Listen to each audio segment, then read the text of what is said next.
Alrighty then, dear viewers, the Challenge Series returns for week 117. I didn't have to think about it in my head, don't you even dare ask. Week 117 brings, well, it brings something, alright. Only one new driver, and then also a new car for a different driver that already existed a long time ago. But they will show up later. By later, I mean tomorrow, in the next race. But for now, we are at the Red Bull Ring in Spielberg. Never noticed that was in the logo down there. I guess I'm just stupid. Very hazy here in what I believe would be the late evening here from the Austrian race circuit. The 675 category will get things started here for the 117th week, getting very close to the Grand Valley 100 kilometers that's been bumped up to for this particular season. Only 3 weeks away from that, basically, because there are no qualifiers for that, unlike your average championship. So, for now, into the 675 racing.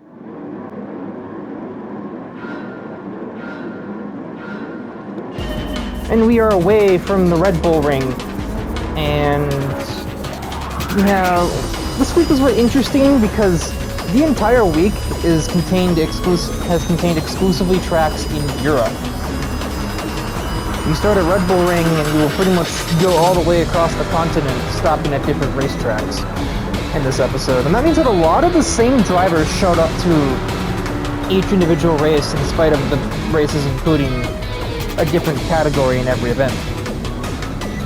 Currently the POV driver is Kotori Minami in her Alfa Romeo 8C, fitting a European car for the European circuit. Obviously, there's going to be plenty of those in this race. He's already made up a handful of spots as we head through the opening lap chaos that is always just sort of comes with the territory of racing at Red Bull Ring and a couple of other tracks like it.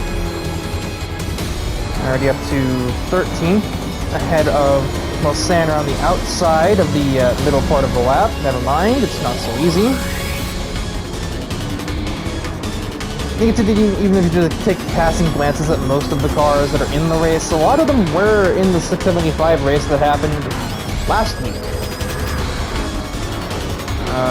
But the one that definitely wasn't, the singular debuting driver, and get used to seeing this name quite a bit this week, believe me, as Taniguchi dives into the pit lane. I'm actually going to investigate quickly.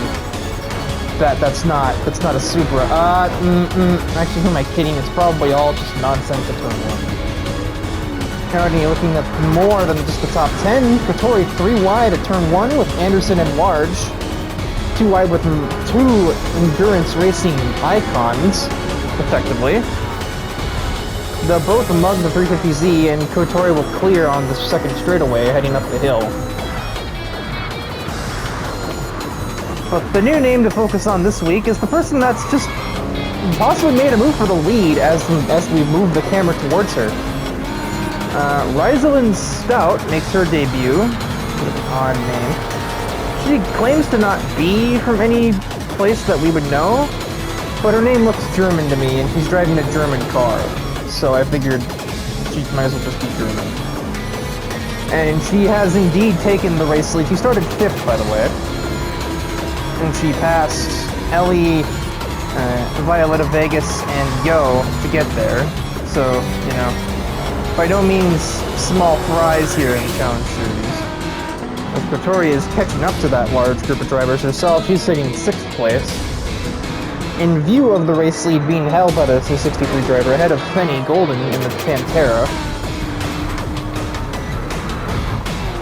2 wide with Aspinall will clear under braking. Aspinall probably not wanting to race her literal idol too harshly or too aggressively. I mean, there's a reason that Isabel has a picture of Kotori on her rear window. John Marge has to pit. I think he may have been coming to blows with Donnie Anderson after Kotori got ahead of the pair. Into the podium now is the Alfa Romeo driver. Yo getting kind of swallowed up by the wave of drivers here. Pun not really intended. Oh, who am I kidding? Yeah, it is. The Evo just doesn't have much straight line speed in any category. It is very much a cornering grip car, and that can be said for just about any Mitsubishi in any category. Oh my lord, Isabelle's going for bonus points there. She's going to get possibly 2 with 1 move. She can out-drag that Maserati, which she will not.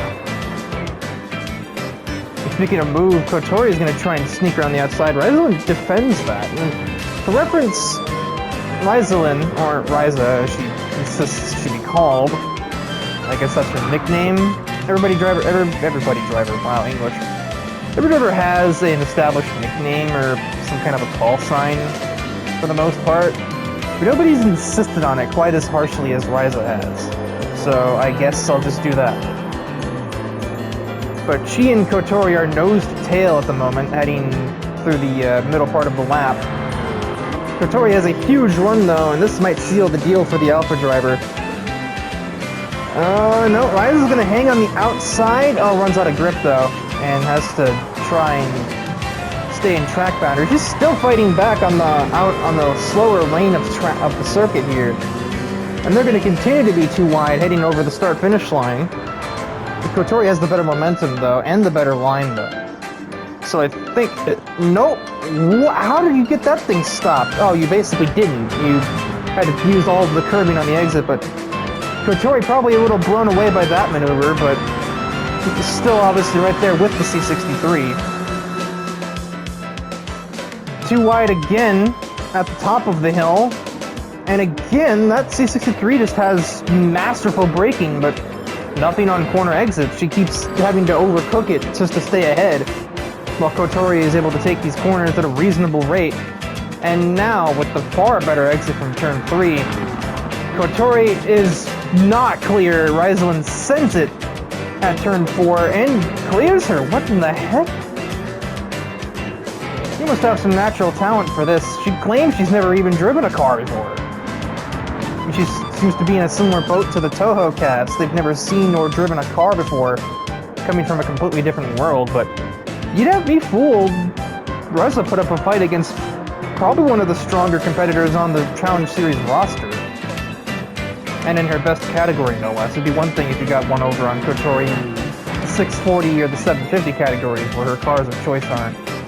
Not super effective, but the 8C has proven itself to be a top choice in the 675 class, driven by Kotori especially, but even Yuka Mizoto has made strong use of this machine. Kotori is finally pulling away though, but you know, I think at a certain point you have to wonder, is this saying a lot about how good Kotori was to get ahead of her? Or does Ryza really just have more in the tank than would it seem that even she was aware of going into the race? You know, she claims she would probably be an amateur at first, but this is a really stacked grid with a lot of, well, wow, the leading male driver is 11th, and that's Donnie Anderson fighting with Pampa and Charlotte Riel. That's funny. Oh, okay, that's an overtake for I've seen one. And then Heinz Richter, John Large, like, yeah, they're all in the back for the most part. 10th, or no, 11th, 13th, 14th, 15th, 16th, 19th. Not really a day to remember for Taniguchi Race Team, that's to say the least.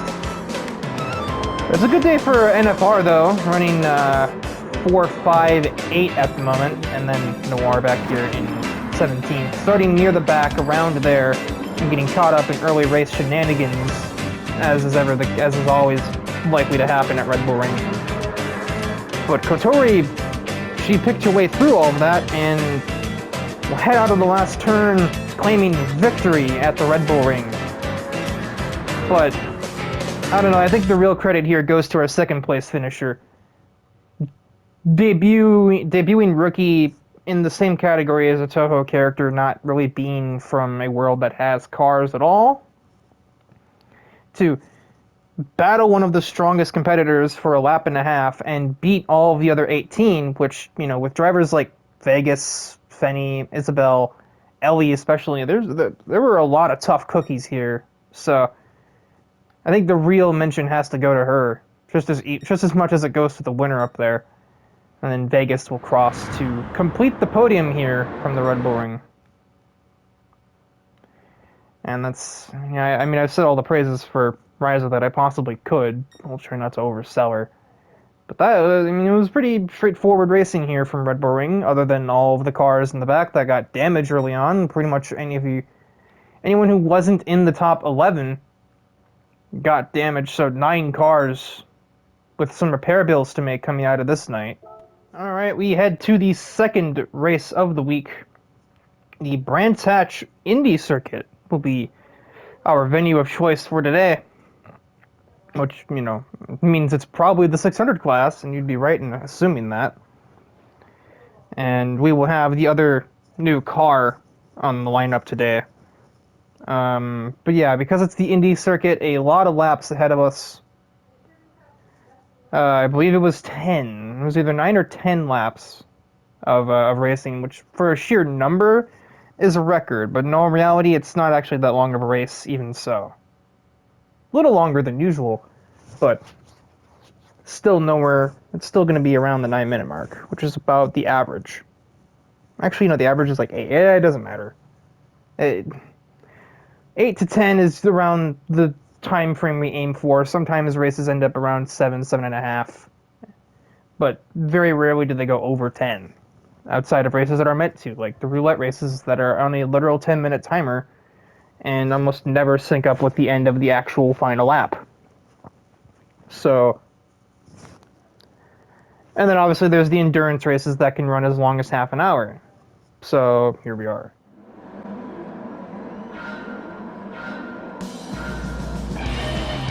And we are away from Brands Hatch Indy Circuit. It is indeed 10 laps, so we'll be looking at about 9.5 minutes worth of racing, I'd estimate. As we all head down the hill very slowly. Very tentatively, I should say, on the first lap, but slowly. The slow is relative when you're in a bunch of low-level race cars, basically. Bare bones touring cars would pretty much be the equivalent to this, like a Clio Cup or something. Or the Tourist Spartan machine you can see at VLN and Nürburgring Nordschleife races. But I digress. Pepper Mills is the onboard car in this race. Her 95 Model Integra. Close quarters racing like this is always going to favor certain drivers over others, which is why, other than starting grid spots, somebody like Gemini is probably not going to be doing too well, but somebody like James Stillwell, who for the most part got his start in both street racing and then the Challenge Series, he did more unhinged competition than anything else. Driving a car that looked very similar to this one, in fact. not that it's really close quarters for him. He's pulled away from everybody. At least a little bit. Somebody like Noir would be used to it as well. Brant might be. But here we see the one debuting vehicle of this race. Eric Wojciechowski brings a 550 Mondial? I don't remember. 550 Coupe. Another museum piece. I don't know why he's doing this. I think his wallet hates him at this point. It has to. So that's like a $3 million car he's racing at effectively a touring car race. Wow. Pepper's made really quick work of the field. She's already in the 7th. And there's the train behind her, for that matter. Like a 6-car pack. No, 8-car pack. Basically everybody that didn't get damage on that one, that has already been overtaken by Pepper Mills, is in this train.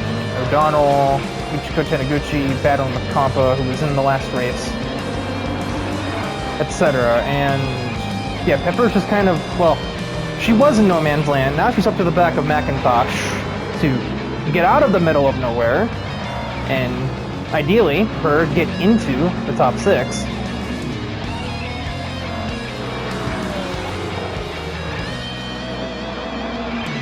Eric is trying to fight his way ahead of me, and he has more power in that thing. Thomas O'Reilly is trying to make a show for the home crowd. So too is Pepper Mills. She is British. While, you know, she's more of the home driver than Thomas, but Thomas is more notoriety, I guess. He's more well known, to say the least, being a champion racer. But he's not from the UK. He's from, I'm drawing a blank. He's from Scotland. That's the name. Yep, there we go. Got there. And the top four are now really in a pack. Erica seized the lead from James Stillwell. I wasn't paying attention. Whoops. I don't know how he got there. James must have lost his momentum at the start of the race, because he had a solid second or two lead. That's dissipated. Now he's going to be losing second if he's not careful, as Pepper Mills is on fire at the moment. Already cresting the halfway mark of the race, as the top seven are all in this train. I fall into the back of it with zero pace in this S14 to speak of. I don't know what the fuck I did wrong there. There clearly setup mistakes were made. She has claimed the Bluebird, and now her final target, the 550 coupe of Eric, around the outside. No, couldn't keep the bumper there, but surprise ambush tactics at the braking point for the last turn, and that slides the Integra into the race lead, just like that. And now Pepper will just look to set sail, I would say. I don't think Eric's going to let her get away too easily, but the pace she's shown in the first half of this race, it might not be his choice whether she gets away or not.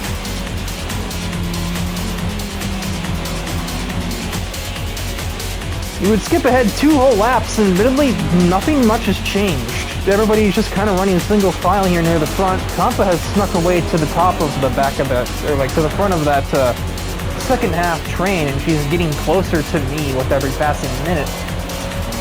But that's about the only thing that's really changed throughout any part of the field, and that's bizarre. I guess that just speaks to the really close quarters nature of this circuit. It's hard to get anything going. It's hard to do what Pepper Mills has just done anyway, and to just pick her way through the whole field. Thomas is deciding to change that, though. Two drivers that are very familiar with each other. They've just spent so much time in the league, in the series together, I should say. All three of these guys have, but Eric's not really familiar with these two because they ran against each other in the Unhinged era, and even in the original, what was it called? Oh, it was just when it was called the Twisted Invitational. These two were both a part of it. And had shared moderate success. And Warner obviously not a part of that. Tyler was.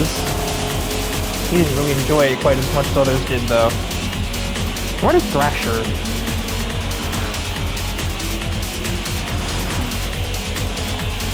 Yeah, Pepper Mills definitely set sail, as I had said before. She's easily got like a 3-4 second lead over Eric as she hits the white flag here. 1 lap to go, but no banks are involved.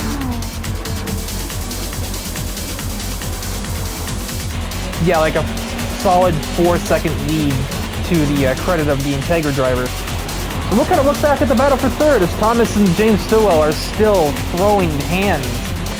Thomas might have just made the decisive move. Stillwell has a little peek down the inside. Thomas gives the space. He didn't really need to do that. I suppose it speaks to the gentleman-like driving nature that Thomas is known for. He comes from a different era. That's putting it mildly, I would say, all things considered. But he, I think, has made the decisive move. He will be claiming third in this one. Given more time, he probably was faster than Eric, but time has expired. And Pepper Mills is the one holding the alarm clock. She will win from Brands Hatch. A home track victory for her. Eric comes in second, and Thomas, who also calls this track his home circuit out of the Challenge Series track list, will claim the podium spot. The final one, that is.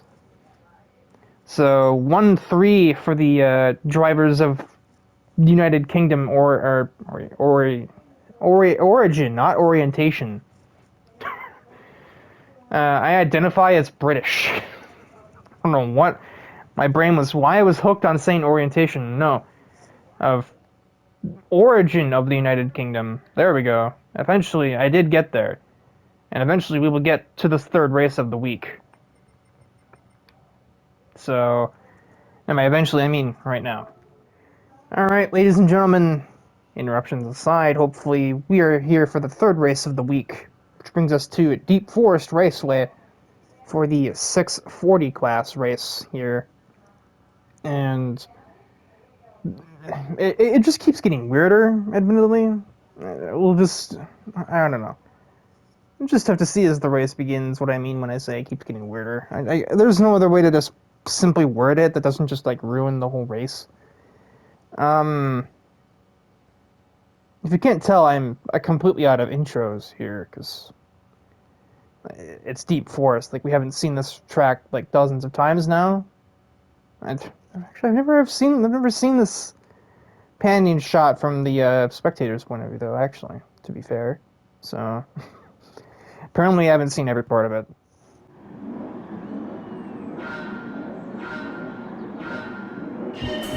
And we are away from the deepest of the forests, allegedly. And, wow, that was a start for Raiza. Is she gonna get to... No, she's gonna get boxed in by Uni.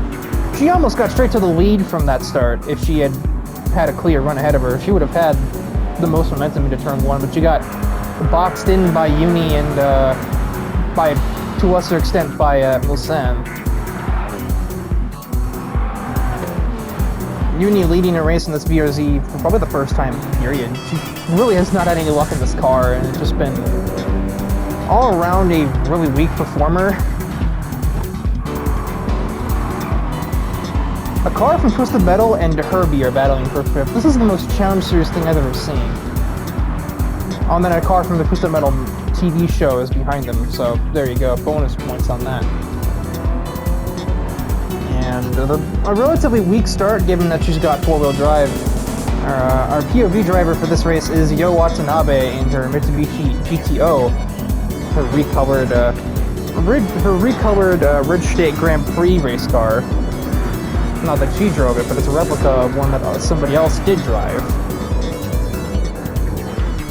Heading towards the hairpin, and everything seems pretty calm, all told. Just kind of rare. I must be perfectly honest. It seems like we've gotten through this lap with no real damage to anybody's cars. Noir is looking set to change that with racing lines like that, trying to sneak her way into places her little muscle car there is not going to ever fit. God, everybody's just in a huge pile heading towards turn one. Top six, all 2x2, like it's the starting lineup, pretty much. And Mulsanne will take the lead from Sarah Uni into turn one. I hope she liked it while it lasted, because I don't think she's been getting it back again for a while. I don't think she'll be seeing it again for a while. Ooh, stay on the track limits there, Stout. Around the outside, Uni not giving a whole lot of space. Raiza knows her rights on the racetrack, as Yo is sneaking her way into this. Honestly, this is just a train from first to last, except for the car that's actually last. The one person that got damage on lap one, which is Gerara. So that's unlucky. 3 wide for 6th place. Yo's gonna come out victorious of that. 4-wheel drive acceleration gets her one up over Herbie and over Samuel Jansen's Charger. Oh, Noir, your car doesn't fit there. I don't know why or how you got space to put that there, but you did. Are they gonna be 3 wide? No, they're not. And Jake's sending it on Watanabe, more like pushed into sending it by Katsuragi's braking point selection. How did this happen? The Z8 of Raiza Stout. This is currently her favorite car out of the 3 that she's brought with her, and that is a significant amount of horsepower in that thing, to say the least. I believe it's 420 on the scale. So nice. And she just cleared on the exit pretty easily. So for the second time this week, Raiza, the one debuting driver of the week, leads the race. And Yo looks like she's going to be the next in line to try and contest that, unless Mulsanne finds more straight line speed, but the A110s just don't have that. The GTOs usually don't either, though, so that's going to be a bit of a concern. As Rise's Z8 seems to have plenty of that. And that seems to be its strongest suit here, to track with two decently long straightaways. And we have, oh, good lord. So somewhere in that mess of cars, while Yo storms her way ahead of a large group, Honoka gets a little clumsy and drives straight into the back of her teammate. I'm sure she'll be hearing an earful for that one later. As we head back to present time here. And Yo's trying to compensate. She probably knows she doesn't have the most top speed. She's compensating by braking as late as possible, and man, she could not have possibly broken a whole lot later than that. She almost missed the turn entirely. Now the top three are pretty much in a train here. We'll see where it develops from here. I think Yo's going to be able to make short work of Mulsanne. Their cars are pretty similar in terms of behavior, but Yo just seems to have the advantage in pace today. Forced around the long way, though. Mulsanne's not going to make it easy, obviously. But Yo... oh, no, never mind. Aggressive braking, but aggressive on acceleration. Four-wheel drive lets Yo do that pretty easily, and now she will be into second place. And honestly, at a glance, Yo and Risa look kind of similar. Risa's got the kind of outfit that makes you realize that she's not from around here. She, I think, tried to break the slipstream there, and most people in the chapters don't even know that. Risa broke the slipstream, broke the toe on the way down towards the hairpin. That's something you'd do in, like, the Indy 500 or some crap, not this. Did she just, like, read an instruction manual? Did she read a bunch of books on this? Or, like, did she just watch a lot of footage? She's done her homework. It's very clear. But so did Yo. And she's gonna go too wide into turn one. And again, Risa's just demonstrating that she's just way more courageous under the braking. And she's gonna remain ahead of Yo into turn one. Oh god, she's crossing her over. Yo's trying to put some pressure on the Z8 driver to see if the rookie can handle. That's a racing line. I think Yo pressured herself there. But through use of that interesting racing line, Yo does get too wide. Another crossover. The pressure is immense. And Risa's forced to check up just out of pure shock at what's going on. Yo putting all of the moves on her and eventually just crosses her over like a... never mind! More adventurous braking from the Z8 driver, and back into the lead goes the BMW. Yo did all of that, and all Risa had to do was just tap the brakes a bit later, and that's all it took to just undo all of that work. But again, too wide, the GTO using the slipstream. Risa couldn't break it off this time around. And again, Stout continuing to be more adventurous on the braking. And she gets the move done. Yo has to leave the room there for her to do it. And she does indeed do it. Heading towards the final lap here from Deep Forest. And... nope, door's closed. Yo is forced to switch quickly, but that ruins all her momentum heading towards turn one. Well, Yo answered back with some late braking of her own, finally. They do match their braking points, and Yo almost slides on the way in. GTO clears on exit, four-wheel drive advantages versus just having more horsepower, so the longer the run out of the turn is. The Z8, how did you do that? I'm not sure how in the world Risa managed to find that space. She missed a shift and everything, but... oh, she just fucking sent it. Yeah, Yo didn't like that. I don't blame her. A little bit aggressive from Risa. There was a lane there. Unfortunately, I guess one of the things she discovered when she was doing her research was Ayrton Senna's not-so-great quote on a racing driver. She went for a gap that was closing. She went for a gap that is there at one point. Or was there at one point. I don't know about that one, but it didn't seem to matter. Yo managed to be victorious by the end of the middle sector anyway.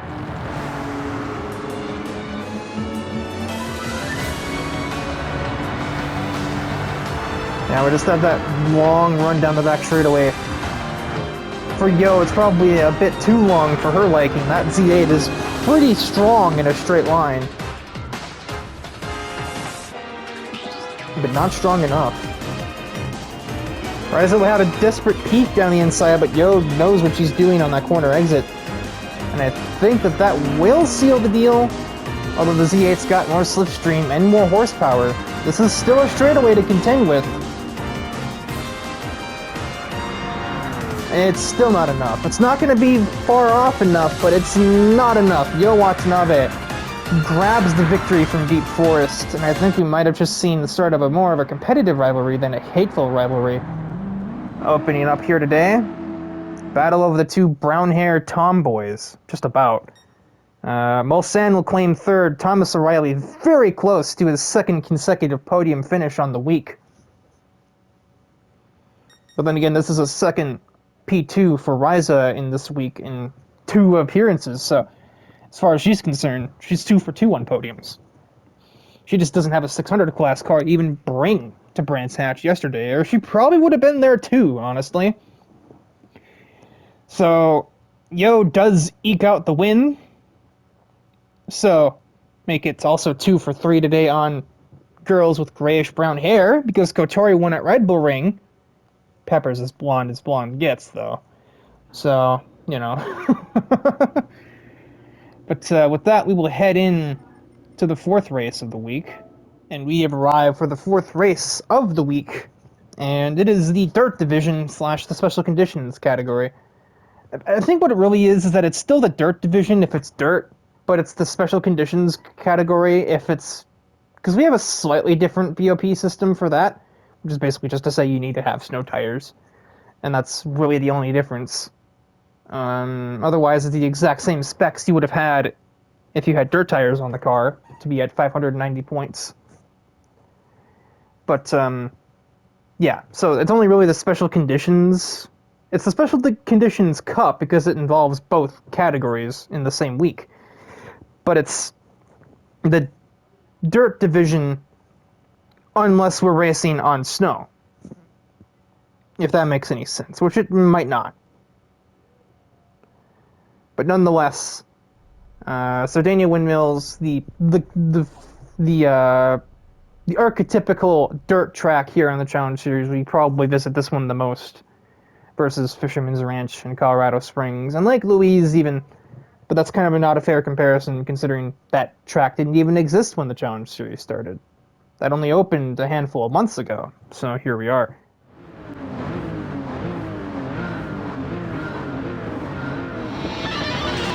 We are away for the dirt race, and we are on board with Victoria Noir's GD Impreza, with the race start of a lifetime, finding an open lane and just sending it through there, already into 11th place after a singular turn, and running right behind her sister, who's in 10th. A little bit of a bump to the back of Elzamon's truck, but I don't really think you noticed. Actually, he gave it back a tiny bit, but I don't think that was intentional. Elzamon's English, French, Saudi Arabian, words, names. I don't even know anymore. Sending it, fucking Katamatsu just about runs Noir off the road. I think you could probably hear her peeking at him from here, even with the camera being as far out as it was. Derek De La Cruz returns to the Dirt Division. He has not raced here since Lake Louise's, I guess I don't know. You know what I mean.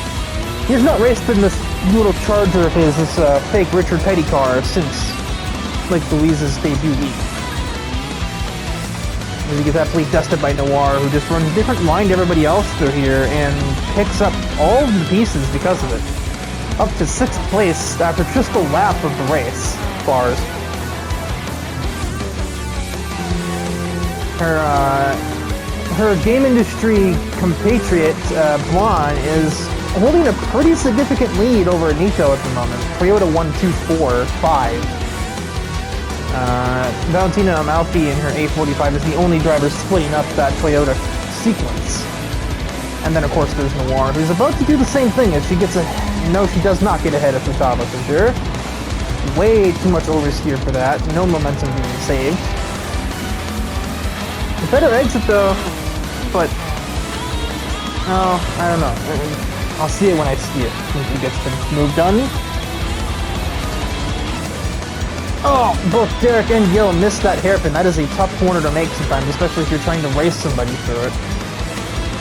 Can mess with the way you try to take it. Rio ends up making a pass. She gets ahead of Fidel Fabian and all that, and Amalfi nearly loses control. I don't really know. I didn't see that.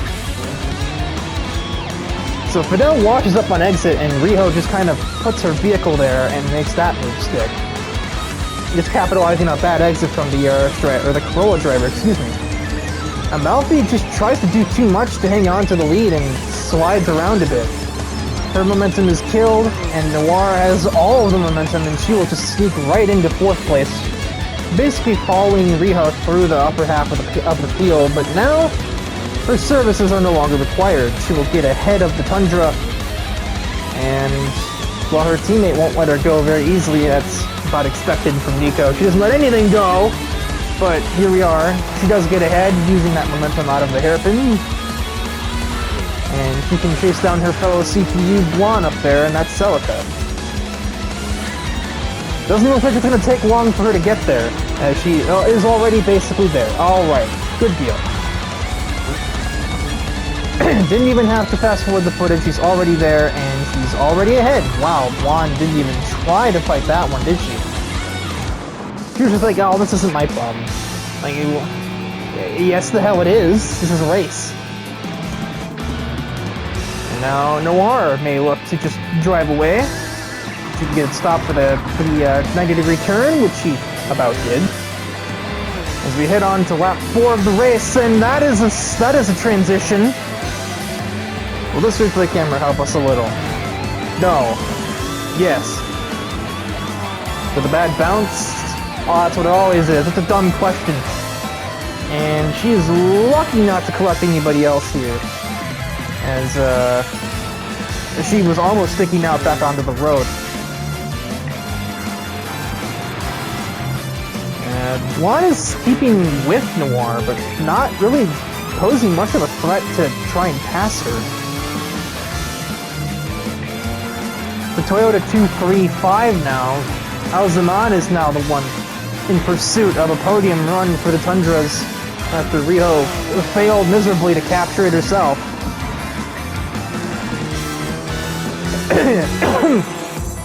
But this is Saeed's element. Dirt racing. Maybe not quite a Dakar Dune expanse, I guess is the word to use there. Like he's really used to, but it's still, it's still a dirt track. And he seems to be probably accustomed to it nonetheless. 2, 3, 4 now for Toyota. Oh, Blonde did take a shot at Noir there. She did try to sneak her way through, but Noir's cornering philosophy through this back half of the circuit is just dramatically different to everyone else's, and for the better, to say the least. As we jump into lap 5 here. While looking surprisingly stable over that bump. That last jump, man, is a Kingslayer, I would say, from forward to the second half of the lap. Thereabouts. Oh, I think it was no, I don't think there was contact made there. I think Saeed just managed to sneak his truck down the inside of the Yaris. And that will put him in the podium spots. He has a lap and a half now to catch up to the 2 leaders up there. To game industry resident renaissance. Yep, that's a word. Totally.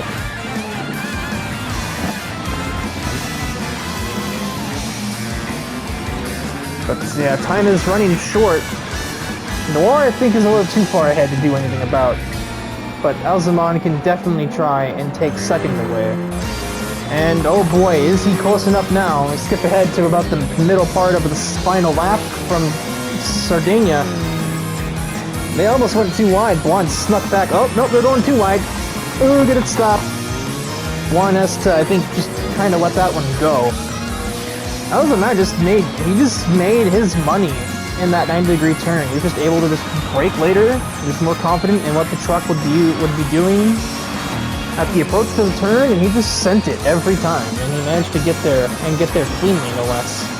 But I think time is running out. Noir's hit the hairpin section, and she is on another level through here, as you can see. He's not afraid to slide the thing out through there, as one should be in an off-road race. And now one more jump to navigate. The Subi does it well. Noir will win from the Sardinia Windmill Circuit. Saeed El-Zaman claims a P2 from the back half of the grid, and Blonde drops from pole to third. But all things considered, still a decent run from the Celica. And yeah, that will conclude matters here from the Sardinia Windmill Circuit. Not much else to report on other than Riho's big crash that left her down in 14th at the end of things. So a bit of a disaster there. And we have arrived at the final race of the week, the roulette race from Dragon Trail International. It was a bit of a shock to some people that we didn't have a 715 class race in this week. So obviously, a select few compensated by bringing theirs here, to the point that there are, again, no 750 class cars in the race. That category is in a weird spot right now, because it's like, there are a lot of people that are in it, but not a lot of people that actually run it. Like, it's kind of hard to get a week where we have 20 people sign up for such an idea, and usually the 675 and 715 categories generally get bigger numbers, as do even the 640 races usually. So it's weird. It's like there's no reason to get rid of it, but there's no reason to have it either, because even in roulette races where you can drive whatever you want, and you think, oh, people would default to running the highest category they have available to them. But no, there are a lot of people that like to get extra track time in their slower cars, or to add to the not the depth of the field, but like to the, you know, to the variety of the field. Add different categories to the mix, because it wouldn't be much of a roulette race if we only had just a bunch of 750s running around. That would just be a 750 class race. Duh. So, you know, in a cosmic turn of events, we have nobody ever running the top class.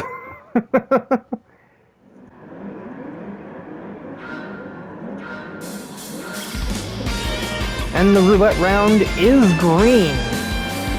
And there's that four-wheel drive benefit. Yo will immediately take off, and take off into the lead. Already won one race this week, and she and her Evo 9 are chasing a second one. But she's not the only person who's won more than one race today, or won more than one race this week. Because the same can be said for the driver in second, as her Alliance teammate Kotori is the... What is going on there? Her Alliance teammate Kotori is second. What happened here with this Viper?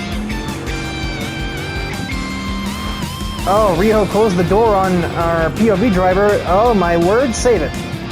Allison Hornet having to immediately save the car 3 corners into the race after Riho just closed the door on her. That gap could have stayed open, so I can't blame her for throwing the car into it, especially with the amount of speed she had. It would have been probably a bigger disaster if she were forced to slam the brake, if anything. Yo and Kotori holding off their fellow brown hair individual, although Kotori is no tomboy like Yo is. And then Allison Hornet, another blonde into the mix. Pepper Mills isn't here though. And that thing looks a little bit awkward under braking there. Ryza just has to slam the brakes just to avoid whatever Allison was doing there. Kotori will take the lead heading through the dockyard chicane. Hairpin, this is the chicane. We weren't there yet, I'm dumb. That's the dockyard chicane. And Hornet took it very well. She's gonna get clear of Watanabe right there pretty easily. The Viper is gonna obviously have more straight line speed than a Mitsubishi Evo. Ryza's also gonna take advantage. That is very late on the... How? How do you keep getting away with this crap? Hairpin after hairpin. Ryza, when stout, just finds a new ways to make these freaking corners, and they just work. I don't understand. Hornet's still right there on her tail, though, and they're both in pursuit of Kotori up there in the Julia. That's the name of the Alfa Romeo. I was gonna call it the fucking 176. That doesn't exist. Sneak on the outside. Hornet's trying to fend off Stout in her SLR McLaren. I don't know where she got these cars from either. A Z8, an SLR McLaren, and a C63. Those aren't just cars you just find. And they're not cheap. But here we are. She must have some kind of backing of some kind. I don't know. Kotori's lead is under major threat. Oh, contact behind her. Hornet and Ryza come to blows on the exit of the S's. God, not everything is a hairpin. It's a pretty simple combination. S's, hairpin, chicane, final corner. God, Raker, figure it out. How many times have we done a race here at Dragon Trail?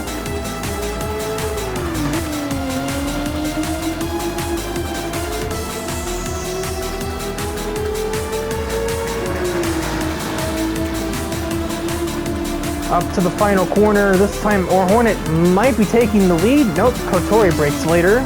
She apparently is imitating what Ryza was doing, and she made it work that way too. I don't know at this point. Everything I thought I knew about that final turn is being challenged by these gray-haired girls today. Well, Yo's not doing it. She's actually struggling to even stay ahead of the other cars that are in a class lower than her. Too wide again at turn 1. And this time Hornet will make that move. Maybe? Nope. Kotori will come back at the second half of it. Straight line speed advantage to the Viper though. But the better line to the Alfa Romeo. We're not done yet. Somehow, some way, we're still not done even after the hairpin. So I guess we'll head down the hill to the S's, and that should decide who leads the race at the end of lap 3 here. Should. Can't really say anything for certain. Not like this.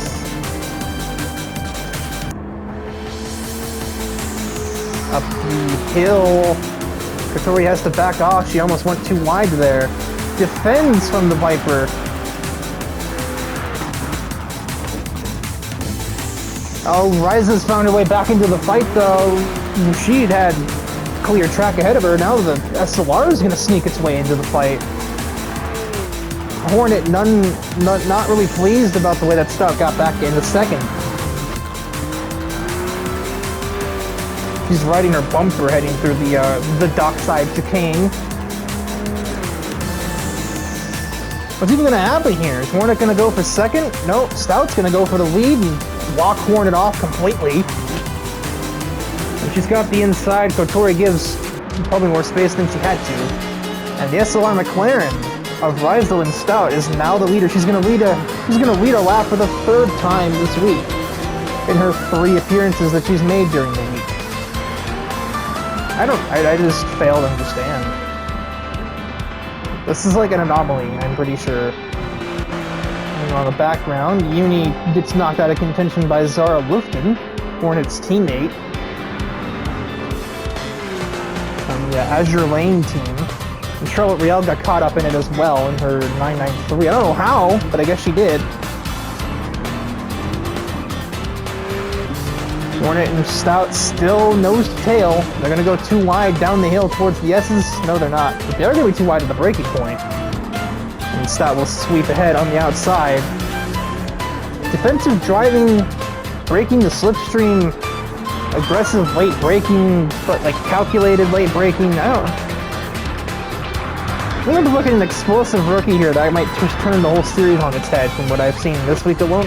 There's no way you get that stopped. What? Where do you put that brake balance? -8?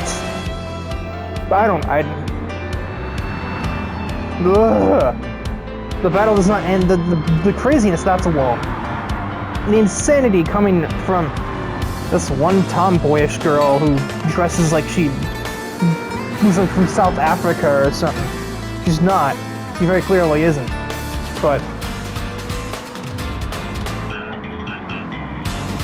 around the outside, that prevents Stout from doing her little trick into the final turn. Hornet is able to basically cut off her offense, essentially. And now will retain the lead. Or reclaim the lead, excuse me. They've both gotten pretty far away from Kotori in 3rd. And even further away from Yo in 4th. Isabella's 5th overall in the 675 class car. Oh, what did I miss? I look away for 5 seconds, and Hornet just overcooks it on throttle. Pretty easy to do in the Viper, I should know.